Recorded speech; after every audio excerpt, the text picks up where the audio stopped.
I'm Steve Vibronics, and this is the Life in Dub podcast, talking to people who live their lives in dub and reggae. Episode number 4. Welcome to the 4th Life in Dub podcast, a new series of in-depth interviews with people who've lived their lives in dub and reggae. Thanks again for all those messages and well-wishers who've been enjoying Life in Dub. As ever, keep those messages, comments and suggestions coming in and let me know what you think about the podcast. You can subscribe to the show wherever you pick up your podcasts, Spotify, SoundCloud, Apple, all the usual places. And you can email me at vibronics@gmail.com.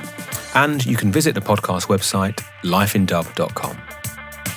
Last time, I was talking about moving the Dub Cupboard studio here in Leicester. And this time, sat in the new studio, I wanted to talk a bit more about Leicester.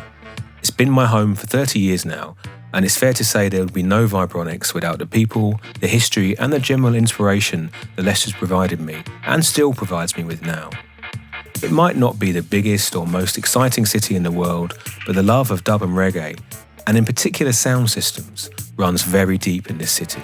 When I moved here at the end of the 1980s, you would hear reggae music booming out of cars, houses and venues across the city. And even though times change, there's sound system dances happening all the time, big and small, right here in Leicester. So with this in mind, me, Madhu Messenger and a small team of people decided to launch a new project called Distant Drums that will be researching, then presenting the reggae and sound system history of Leicester in what we hope will be a very cool exhibition with a difference later this year. So I'll let you know more about Distant Drums as the year moves on. My guest this week is Tom Tatersall, one of the founder members of Mungos HiFi. This is the first remote hookup of this podcast series, with me sat in the Dub Cupboard studio in Leicester and Tom in his studio up in Glasgow. I first met Tom and Doug in Glasgow maybe 20 years ago, just as they were starting out with Mungos HiFi and I was releasing my first records. Since then, their team has grown, and Mungos has become a really successful sound system, label and music studio.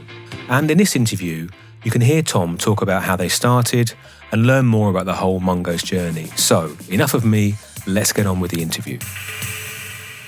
So, Tom, welcome to the Life in Dub podcast. Thanks very much for having me, Steve. You're all the way up there in Glasgow. This is the first remote recording I've done on the podcast show, yeah? Okay, cool. It's the first remote podcasting I've ever done too. Well, there you go. That makes the two of us. So if there's any technical craziness, then hopefully it'll be okay. Yeah. And what I'm doing with the podcast is I'm kicking off each edition with asking people the same question. And because the podcast is all about people who live their lives in dub and reggae. So, and I'm asking people if they want to name a track or a song that they think really changed things for them. They listen to that track and after that, there was no going back. So I don't know if you want to tell me about that kind of experience. Sure. Well, for me, it was more about a particular night. There's a couple of different occasions where the path of my musical life was changed significantly.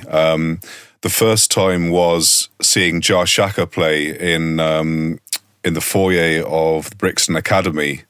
I was about 18. I'd just moved to Glasgow and I heard about a dub festival that was on in Brixton and I'd travelled down especially for it. And it was the first sound system I'd ever seen, proper sound, and the first time I'd seen Jar Shaka as well. And I was just blown away by the whole thing, like obviously the sound and the bass itself, but also the DIY nature of how it was all running and how those different guys on the mic jumping on and the improvisation part of that. And also struck by Jar Shaka's massive belief in what he was doing. It was so clear that he was completely into it. There was no pretense, like this was his life. And that really affected me. That wasn't the Essential Music thing where he played in the foyer, was it? It might have been. I mean, it was 25 years ago. It's a bit blurry. Because if so, I was there because I remember it. Because back in the day, you remember the Essential Music Festival, obviously started off in Brighton and whatever. And then they did a couple in London, and I'm sure they did a show in Brixton Academy, and Augustus Pablo was playing live. Yes. And I remember seeing him at the stage door. Uh-huh. And I don't know if I might have even been playing for some reason. I'm sure I wasn't because it was years ago. But yeah, and Shaka was in the foyer. That's right. That's the same one. Yeah. And I remember Augustus Pablo, he was already quite ill then, and they kind of helped him onto stage. He was very, very frail. But it was just amazing to see him before he passed, you know. And that was a real kind of game changer for you then to experience the sound. Yeah, it was. Yeah, both musically and like hearing so much dub, and also the whole concept of sound system, and that was really a spark for us wanting to start building our own sound as well. And Shaka's obviously always had very much his own like homemade, hand-built kind of sound system. But in those days, it was one of the older iterations with the old double 18 boxes at the front, if I remember. That's right. And no grills on them. That really struck me, that he hasn't even got grills. So what if someone pops them? But of course, like, people are so respectful that no one would stick a finger through his drivers. So after that, you went back and you'd moved to Glasgow at that point, you say? Yeah, I was already living in Glasgow. Yeah. But I just want to touch on the other musical night that changed my musical direction, and for Mungos in general, and that was in around 2004, 2005. A friend of ours called Gordon started bringing dubstep artists up to Glasgow, and before that, we hadn't heard any dubstep really from the likes of Scream and Marla and so on.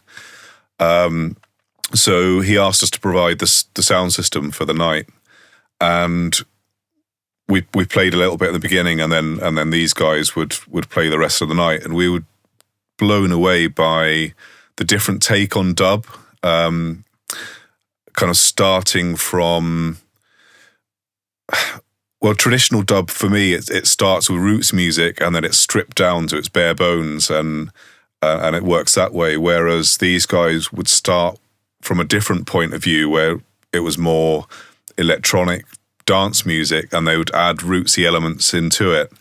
And that combined with the attention to detail and the mixing of it as well, where you'd combine beat match two tunes together so that you'd get something new in the overlap while they were mixing. We just found it stunning, and straight after the first night that we did there, I was in my studio trying to recreate it as best I could. And when was that night then? What year was that? I reckon it was 2004, 2005. Yeah, I guess that's when the whole dubstep thing really sort of started to happen. Yeah. I suppose in London it had already been going on a little bit before that. But Glasgow's often been a little bit of a vacuum for musically. Sometimes music takes a couple of years or a bit of a while before it reaches. Well, the whole Glasgow thing for me is interesting because obviously that's how we met originally, is that because I think Mungos and Vibronics started off pretty much the same time, really. I guess around 97, 96, that kind of time. Yeah, it was a little bit later for us, maybe 99 when we first started doing nights regularly, yeah. But I remember coming up, because we had some mutual friends, because Boney L, that sung on the very first Vibronics releases, she had friends up in Glasgow, part of the old school Mungos crew, and we ended up coming up and playing one of your nights, and I can't remember where it was. I don't know if you remember where it was. Yeah, I do. It was in the Woodside Social Club, which was a Glasgow Are you sure working... it was the Woodside? Are you sure it wasn't a different night? Because I remember the Woodside really clearly. I wonder if this is years ago. Was it in a basement club? Yeah, quite possibly. It could have been the 13th Note at the time. That rings a bell. Yeah. That rings a bell. Yeah. So that's the kind of the beginning of Mungo. So I don't know if you want to talk a bit about how Mungos was established and kind of how it all started and that kind of thing. Yeah. If you don't mind, I'll rewind a bit before that and give a bit of background, more from my personal point of view as a producer and so on. Sure. So while I was at school, I was really into rock music, and I really liked Jimi Hendrix and a lot of indie bands that were around at the time. And then when I was 16 or 17, someone gave me a mixtape made by Andy Weatherall, and he'd done a rootsy dub special mixtape, and I'd never heard anything like it. I found it instantly interesting, like a different way of making music. That was kind of always in the back of my mind. And then at the end of my school years, I was really into making electronic music and used to borrow old analog synths and the Atari computer from school in the summer holidays, and try and make, you know, kind of ambient style things or anything really. I just liked the process of doing it. So were you a musician then? Had you learned to play music, or were you just a total dabbler? Yeah, I'd had piano lessons when I was younger, but I ended up stopping when I was 12 or 13 because I didn't enjoy the process of always reading music and playing classical pieces and other people's things. And what I enjoyed more on the piano was making up my own rock and roll riffs and just trying to improvise and make things up. So I stopped the lessons and I built my own electric guitar and a bass as well. I taught myself guitar. You made these yourself? Yeah, I did. Yeah, it was my design project in school to make an electric guitar. So I went to the happy to kind of get involved and make stuff and sort of be practical then? Yeah, definitely. I've always been quite hands-on that way. Yeah. Yeah, so I played in various bands at school. All kinds of styles really, like rock and indie and one earlier on, and then got more into jazz and funk later on. All of these different influences and styles I think have been really useful in later years when producing dub and reggae as well. They've all had a hand to play. So anyway, yeah, that was before I moved to Glasgow. And then when I moved to Glasgow, one of my flatmates in the student halls I was living in was from London and was a DJ and introduced me to all kinds of new dance music that I hadn't heard before, like Orbital and The Orb and this kind of thing. And he had an old... So this is like early 90s then, obviously. Yeah, early 90s stuff. And also ambient dub as well, which was quite big in those times. Mixmaster Morris and loads of other people. And he had a Boss drum machine, and we used to use just the drum machine to make really basic tunes where we'd tune a tom-tom to become the bass sound and make a bass line with that, and then use the drums and just try to squeeze the most we could out of this one drum machine. And then as time went on, I ended up buying a keyboard and started hooking things up, and then an Atari computer and just used the MIDI, used the early Cubase and hooked all these things up, and then just became obsessed with it and was in my bedroom, basically sacrificed most of my university career. Well, like I was saying to someone the other day in one of the interviews, it's so time consuming. People have no idea how long even now, it's like I spend a lot of time with music, but when you start and you have a bit more time on your hands anyway, but you're kind of learning as you go as well. Yeah. In the first couple of years of having moved to Glasgow, I was really making dance music, house and techno and electro, and then ended up buying a couple of dub records from the local record shop, and my interest for dub was reignited, and just started buying more. Do you remember what those records were? Were they old, like Jamaican dub, or more modern stuff? Actually, I remember one of the very first things I had was it was a compilation CD on Pressure Sounds. It had Horace Andy and Iroy and a few kind of 70s artists on it, and I just loved that CD. And then the records I got were more like the Roots Radix, and I can't remember exactly which ones now, but Dillinger and dub versions of Dillinger and things like that. Wackies from the States. Yeah, so got more and more into that, and reggae as well. Started buying more reggae, and then just got more and more into trying to produce that kind of sound as well, and gradually left the dance music behind. Although you can't just leave everything you've been working on for the last 7-8 years. straight away. So those kind of influences remained as I switched over to making dub and reggae. Yeah, and still to this day, I think it's fair to say those things are there. So to looking at so you're up in Glasgow at that point, and is there any like reggae or dub culture in the city around that time? This is like mid-90s, I guess. Yeah, that's right. So there were two main things going on. One was a sound system called Rampant Sound, and I still see the guys occasionally. Is that Stevie? Yeah, so Stevie, and then who ran the sound system, and then Paul and Alan who DJ'd on it. So they used to do regular sessions, and they brought Jar Shaka up as well, I remember, and other guests, Conscious Sounds, I think. So we used to hang out with them and help lift boxes with them. And I suppose the only other thing that I know of at the time was a more kind of poppy reggae night, like Tease Me, Tease Me, Tease, these kind of tunes, which was... Well, those tunes like Mr. Vegas, Hands High, whatever, they were like really big tunes at the time, I guess. That was a big scene for that. Yeah, that's right. Yeah. So it was two kind of different parts of Jamaican music that were up at the time, and we gravitated more to the dub nights for sure.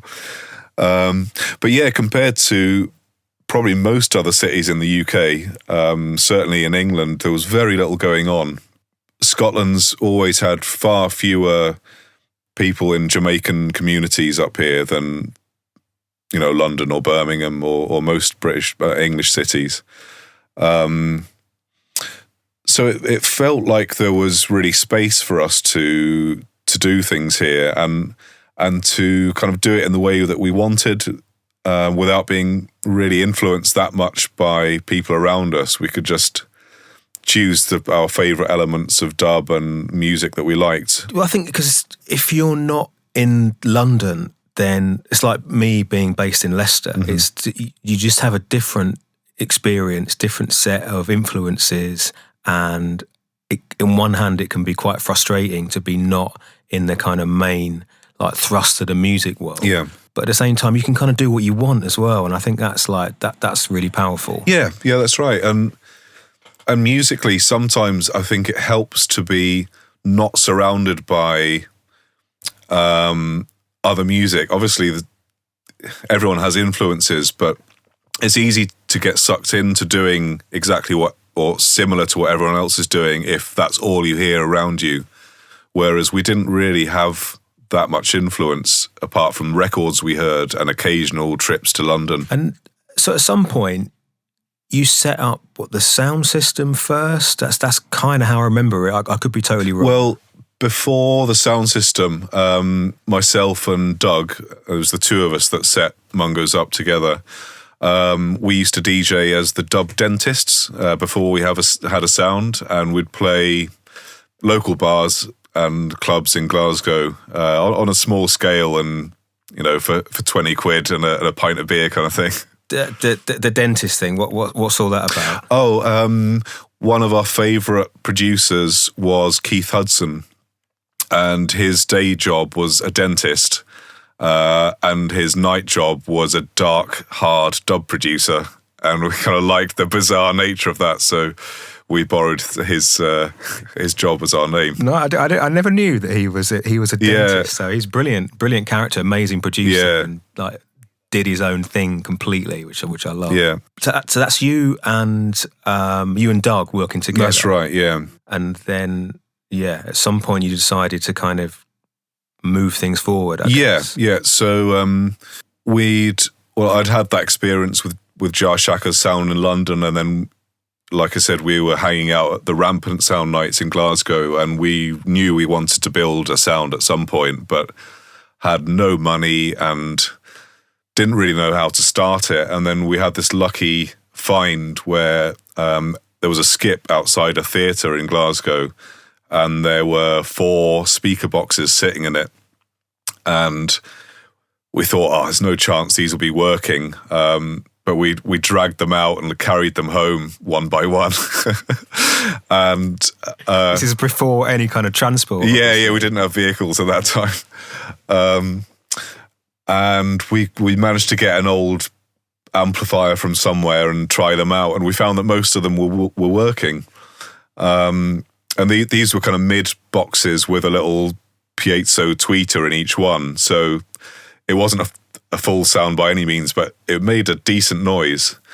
And then soon after that, I was going to Caledonian University at the time, and they were refurbishing the student union.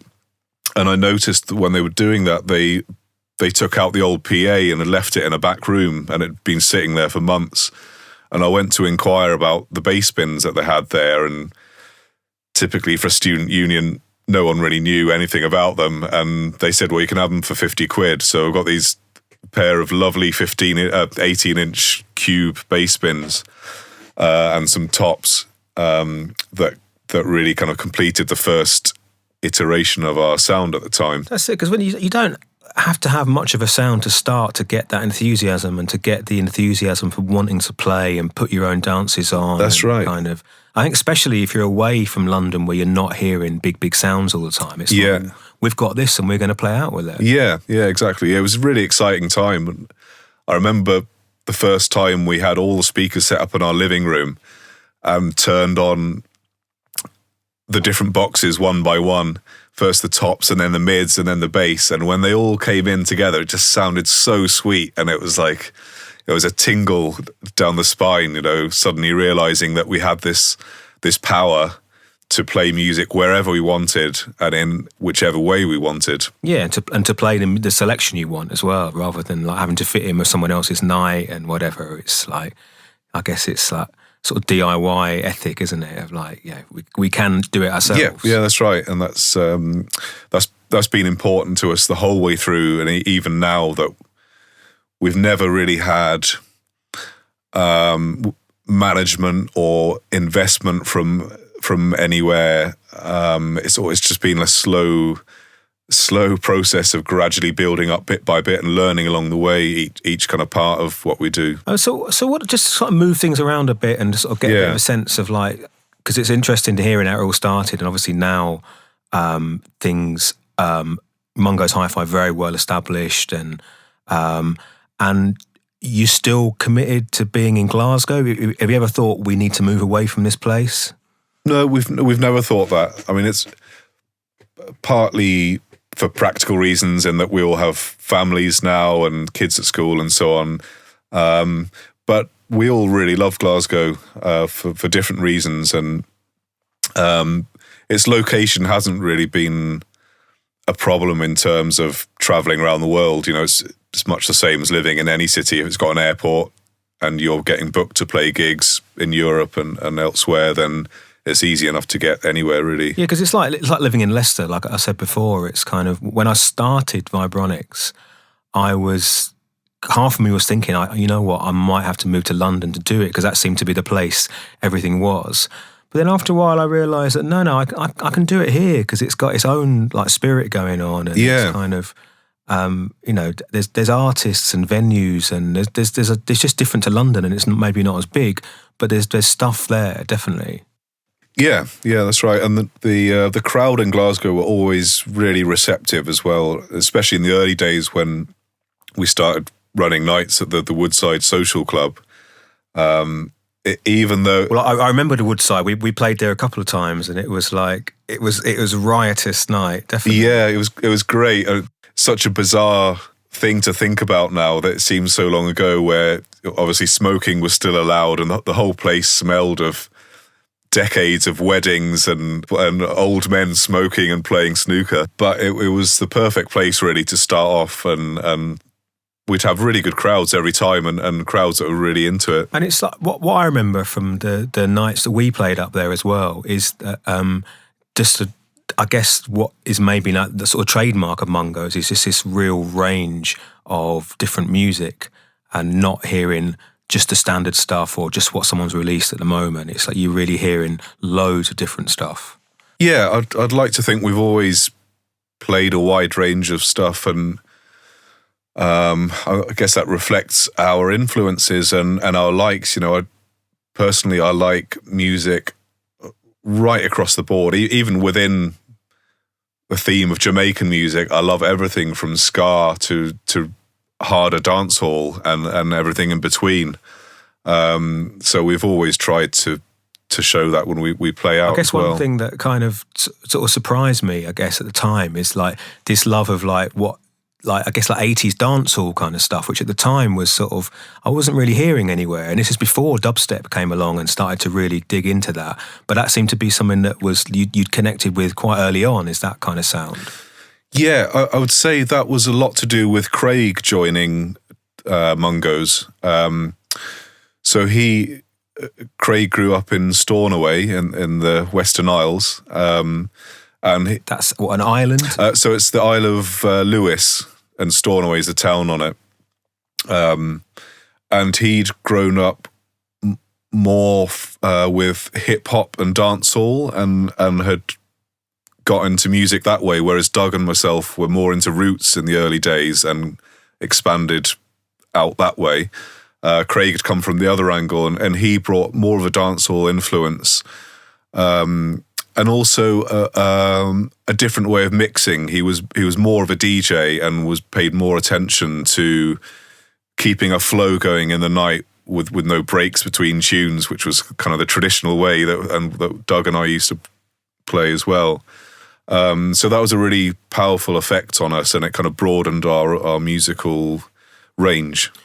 And when it comes to the musical range, it's like obviously a big part of Mungo's, I guess, and the thing that most people know about it is your music releases, because with the sound system, which is, we can talk about the sound system in a bit. Now it's moved on, it's travelled all over the world, certainly all over Europe. But your music has really, it's gone everywhere, and it's been really successful, and you've had quite a few like big hits in this sort of reggae world. And I just wonder if you want to talk about kind of how that started, because I remember like Dubhead releases at the beginning and stuff, and that was like a long time ago, and obviously there's a rich history there of producing and releasing, and I just wonder how that all kind of came about. Well, a lot of that really came from it was related to the sound system nights we were doing, where we would bring a guest vocalist. In the early days, people like Aishu and Kwasi Asante and guys like that,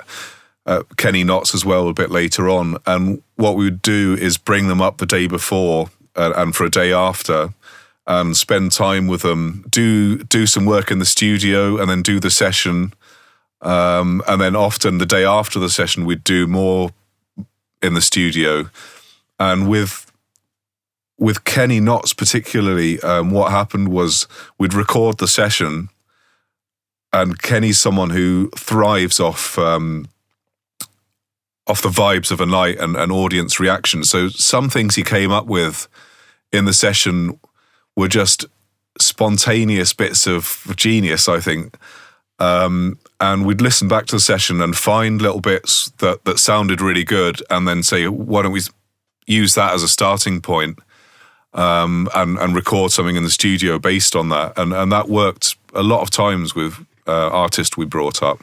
I was always really into songs and songwriting. As I was saying before I got into dub, I liked rock, and also the Beatles were a massive influence. And I loved the way they could write songs in so many different styles, but that all had a kind of a sing-along nature, or some just incredibly good hooks that you could remember really easily. And I've always tried to keep that element within when I'm working with artists, to try and get a good hook and make sure there's something in there that's really memorable. Because I think that's something that I definitely associate with Mungos, is this kind of like the hook and the song, and kind of like, for want of a better word, some sort of a slight pop element. Yeah, as definitely. Because it's like, because with reggae music, I find that people sort of really can over intellectualize it and whatever, but reggae music's essentially kind of like pop music. You've got a verses and chorus and a little hook, and it's designed for people to dance to. And for me, it's the most amazing music in the world, and it's amazing and deeply spiritual and everything. But the essence of it is kind of, it's straight up simple music, songwriting. Yeah.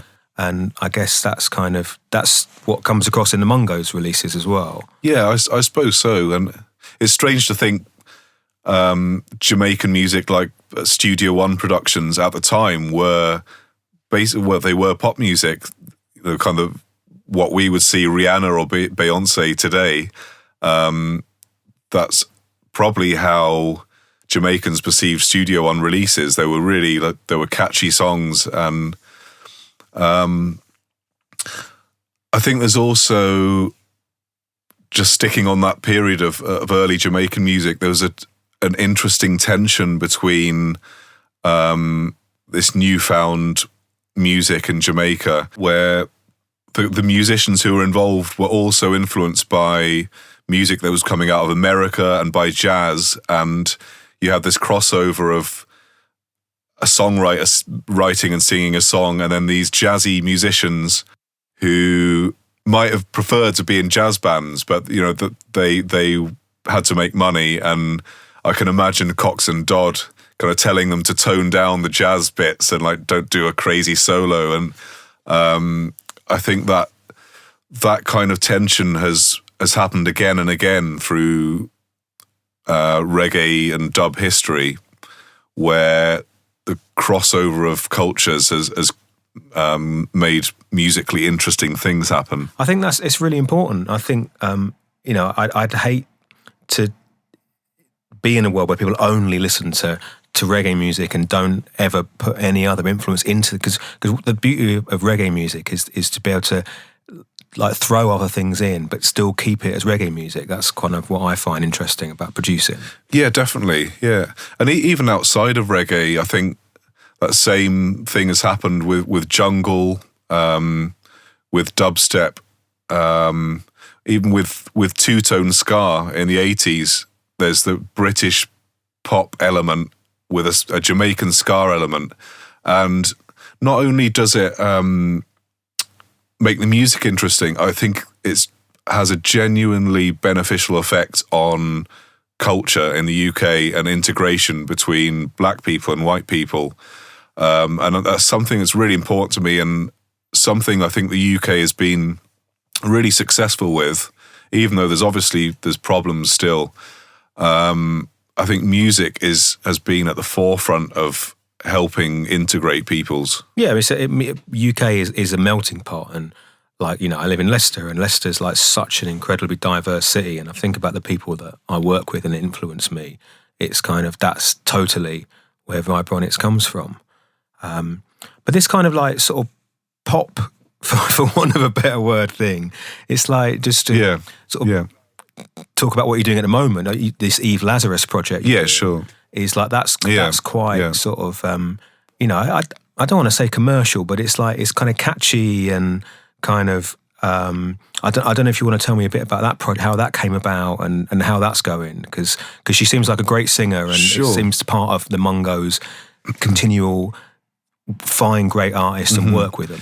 Yeah, that's the album we've released with Eva, More Fire, is probably one of the most different to what we've made before. And that was a conscious decision as well, partly because we want to keep expanding our musical range, and also because Eva herself is a massively talented singer and rapper and toaster, and we wanted to be able to capture all those elements in one record and not just stick to one thing, and not even keep it Jamaican themed all the way through. So yeah, we wanted to make something that crossed over into other worlds, and that kind of goes hand in hand with the way clubs have been changing, or at least places where we've played over the last 10, 15 years. There's often been a situation where you've got a club with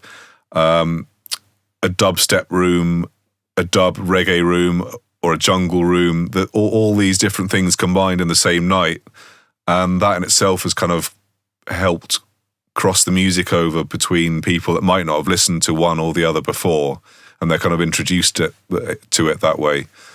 So the album with Eva had that kind of idea behind it, and wanting to kind of reach people out with our usual dub, reggae, dancehall community. And how do you manage that with, like, obviously you've got a reputation for doing like dub and reggae, and then when you're doing a project like the Eva project that's a little bit kind of got a broader remit, then how do you go about trying to get it to more people? Well, I suppose first of all by trying to make the music broader and having more kind of dance music influences, a hint of hip hop in there and hints of dubstep, and then I mean on the business side of it, then we've been slowly learning the process of releasing records, and with this one in particular, we made a real effort to try and combine all the different elements at the same time. So to try and get it to radio DJs and radio stations at the same time as giving it to magazines or interviewers to release, to review. A bit more like how a pop record or a more mainstream record would be released. And it seems to work, Am I right in thinking you're in the middle or have done a tour with her and the sound system recently? That's right. We have been doing a lot of dates with Eva, not always with the sound system. Some have been and some without. But yeah, there's a whole load of them, and then the tour finishes in New Zealand in the new year and Australia and as well. With the sound system and an act like Eva, then are you getting some different people along to the sessions who maybe haven't witnessed a sound system before and are maybe kind of surprised by it? Or I think we probably have. One thing we've really noticed with touring with Eva is that people are singing back the lyrics of every song to her as she's singing, which is incredible. Nice. Well, they're super catchy songs, I guess. So, and then you say you're off to New Zealand. That's right. Yeah, Doug's actually doing the touring in New Zealand and Australia. Some festivals there and regular clubs that we've been to before. What do you make of the whole internationalness of the kind of reggae and dub scene, and kind of like, if you think about maybe when you started and like had ambitions to play in Glasgow and now it's kind of really worldwide, is that any kind of surprise to you? Because it's a constant surprise to me. Yeah, I never thought in the early days that we would play outside of Glasgow, to be honest. It was never we didn't have a long-term plan to end up playing all over the world. But yeah, it's such a lucky and privileged thing to be involved in. And it's a great way to experience other countries as well, where you're not just on holiday, but you're meeting people there who already live there and can show you the interesting things about a city or a country. It's a really privileged thing to be able to do. Whereas once you start travelling and going further afield, you realise this music scenes all over the world that kind of just we never had access to in the UK before. And I find that kind of just a sort of surprise, really, because I guess before I'd thought there was only the stuff that we were kind of spoon-fed when we were younger. Yeah. It's also interesting to see how, particularly on the dub scene, countries like the States have taken a long time to pick up on the idea of sound systems and dub nights with using sound systems. But it's great to see that's something that's really taking off now. And I think the States in particular is a place to watch over the next while. I think there's going to be a lot of things going on there. And we're really trying to get more tours over there. And talking about the kind of businessy side of it, it's kind of, because you're like a collective, I guess, or there seems to be a few of you. And I wonder if you want to sort of talk a little bit about how Mungos is run and if you had any kind of business experience, because there aren't many examples of like sort of underground businesses that managed to be sort of successful for so long. Yeah, so we've really learned along the way. And I suppose the thing that's different about us to many sound systems or crews is that we usually take turns DJing between three of us. So in the early days, we'd often all travel somewhere with the sound system and play the gig together. We realised that, well, firstly, it's not necessarily going to be a better night musically with three selectors all playing together. And then secondly, from a practical point of view, we're starting to get burned out by traveling every weekend and late nights and, days on the road. So we started kind of just doing it one by one, and that seems to work really well. And we all have an idea, like a common thread musically that we kind of play.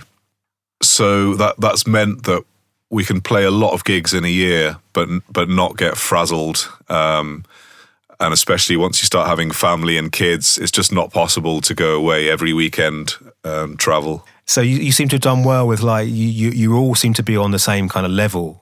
Yeah, I think so. We occasionally do get a request for one or other of us. Sometimes it's because one of us has developed a relationship with a particular promoter. And we do have slightly different styles of playing. And occasionally a promoter will ask for one of us because he knows that person knows the night and knows the music that's going to fit best with his night. But that's fine, you know. So if you're looking at like Glasgow these days, as opposed to sort of the Glasgow that Mungos was established in, then what's Glasgow like these days? What's happening there now? It's really thriving. It's great. It's really good to see. I mean, there are probably 4 or 5 sound systems running now, and more crews as well that don't have sounds that play. Some dub reggae, some more kind of Afrobeat and this kind of thing, but with a similar vibe still to running sound system. And yeah, it's just great to see lots of young crews. And strangely for us, we hardly ever play in Glasgow anymore. We used to run Walk and Skank night, and we still play at that. It's a smaller Thursday night club. We still play maybe once a month in there. But it became quite hard to put on sound system nights in Glasgow, partly because venues became harder and harder to persuade to let us bring in 2 tons of speakers. I think that's the same everywhere. Yeah, I think so. So we stopped putting on nights with the sound in Glasgow and just concentrated on travelling further afield. But I think we're probably going to start doing some nights again before too long with the sound. Yeah, because the sound system is obviously, compared to the first sound system which you got out of a skip, is really something now. Yeah. And it has a reputation for being something that's like, it's a top sounding sound system. It's kind of, and that seems to be something that you've kind of guys have focused on over the last however many years to make sure that it's kind of at that level. Yeah, definitely. And that the sound itself has been influenced by the kind of music we've been into and the kind of work we've been doing. For example, the Outlook Festival in Croatia has been a big part of our growing up as a sound and as an act over the last 10 years. So we would run the Mungos Arena in Croatia for Outlook and Dimensions festivals. So it would be 8 days of music in total with all kinds of different You're crews, hearing a lot of different music genres on the sound, I guess, aren't you? Yeah. So you're learning a lot exactly. about it through that. And also because of that, we knew we had to have a sound that was flexible, that it couldn't be just, it couldn't be really old. As much as I love old sound systems with lots of character but aren't necessarily sharp and clear and fast to respond, we had to come up with something that was kind of a mix between the two. So we stuck to the traditional 18-inch scoops that so many reggae dub sounds have, but then had more modern top boxes and started using digital amplifiers. I think it's a nice mix between old and new. Yeah, it sounds amazing. Take any kind of music. Always, I mean, we played on it in Bristol maybe last year, and like just sounded great. But just hitting on the Outlook thing is that when we've played on your sound in Outlook a few times, Pula in Croatia is quite a long way from Glasgow. It is. How does that work? It seems a long way, but if you've got 2 drivers per van, you can get there in 2 days. And what we used to do was play at a a festival in Slovakia the weekend before Croatia. Uprising. Yeah, exactly. So it would be about a day and a half, 2 days drive there, and then we'd run the sound that weekend and perform there. And then it was only 7 or 8 hours onwards to Croatia from there. Would you say that being based in Glasgow has made you accept that you have to travel? Because that's something because it's funny, when you talk to people from London, anything outside the M25 seems to be like the other end of the world. Whereas if you're not, in Leicester, you have to travel to places. And I guess in Glasgow, you have to travel. So I guess that's, in some ways, it can be quite helpful, I think. Yeah, definitely. Yeah, it certainly trained us. Living in Glasgow means that basically any gig, and most of which have been in England, you just become really used to travelling to, 8 hours, 9 hours to Bristol or to London or Brighton. And the more you do it, the shorter the journeys seem in a way. But if you want to do the show, you have to get there as well. And I think people who don't play regularly don't realise like what an arduous task it can be sometimes to get to places. And it's kind of, because it's so great to play in front of a crowd, and we all love doing that. And I personally enjoy travelling, but there's times when it's really hard as well. And particularly with the sound system, one thing I've found hard, and probably as I get older find even harder, is having a long journey, say 9 hours to Bristol, setting up the sound for 2 hours, and then having to play for potentially 4 hours.